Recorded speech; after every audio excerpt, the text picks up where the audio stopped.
बांग्लादेश और भारत के बीच संबंधों में तनाव देखा जा रहा है। इस बीच बांग्लादेश की अंतरिम सरकार ने भारत के राजनीतिक नेतृत्व पर घरेलू राजनीति का लाभ लेने के लिए बांग्लादेश से जुड़े मुद्दों का फायदा उठाने का आरोप लगाया। सूचना सलाहकार नाहिद इस्लाम ने कहा, अगर ऐसा होता है तो यह भारत की घरेलू राजनीति के लिए हानिकारक होगा। बांग्लादेश विरोधी और मुस्लिम विरोधी राजनीति भारत के राष्ट्रीय हित में मदद नहीं करेगी या इसकी एकता में योगदान नहीं देगी। नाहिद इस्लाम शेख हसीना के खिलाफ प्रदर्शन का नेतृत्व करने वाले छात्र नेताओं में से एक हैं।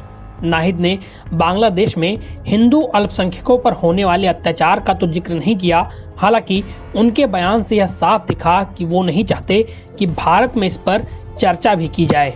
नाहिद ने दोनों देशों के बीच ऐतिहासिक और सांस्कृतिक संबंधों के महत्व पर जोर देते हुए भारत से बांग्लादेश के खिलाफ झूठा प्रचार बंद करने का आग्रह किया। नाहिद ने कहा कि बांग्लादेश पश्चिम बंगाल, त्रिपुरा और असम के साथ गहरे संबंध साझा करता है, जिसे उन्होंने बांग्लादेश की यात्रा में हितधारक बताया। उन्होंने आगे कहा कि हमारे विद्रोह के दौरान कोलकाता और दिल्ली के छात्र शेख हसीना के शासन के अत्याचार का विरोध करते हुए हमारे साथ एकजुटता से खड़े हुए। भारत के लोकतंत्र प्रेमी लोग हमारे मित्र हैं। उन्होंने यह भी दावा किया कि बांग्लादेश हिंदुओं सहित सभी अल्पसंख्यक समुदायों के लिए पूर्ण नागरिक अधिकार, सम्मान और सुरक्षा सुनिश्चित करने के लिए प्रतिबद्ध है।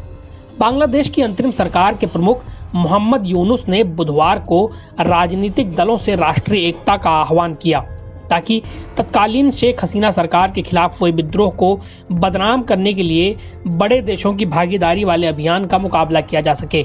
भारत के साथ तनाव के बीच राजनीतिक दलों के प्रतिनिधियों को संबोधित करते हुए यूनुस ने किसी देश का नाम नहीं लिया। हालांकि ये माना जा रहा है कि उनका इशारा सीधे तौर पर भारत पर था।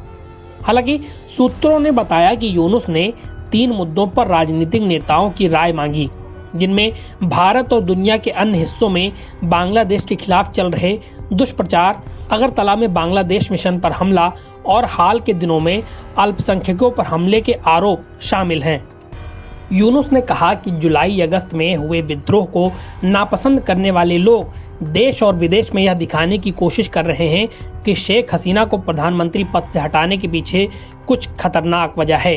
उन्होंने किसी देश का नाम लिए बिना कहा, नए बांग्लादेश के खिलाफ अभियान अब घरेलू स्तर तक सीमित नहीं रह गया है, बल्कि बड़े देशों को भी इसमें शामिल कर लिया गया है। यूनुस के कार्यालय की ओर से जारी वीडियो में उन्हें राजनीतिक नेताओं से कहते हुए सुना गया, अब हमें पूरी दुनिया को बताना होगा कि हम एक हैं। हमने जो पाया वो मिलकर हासिल किया। ये अब हमारे अस्तित्व का मुद्दा बन गया है। NBT ऑनलाइन की रिपोर्ट।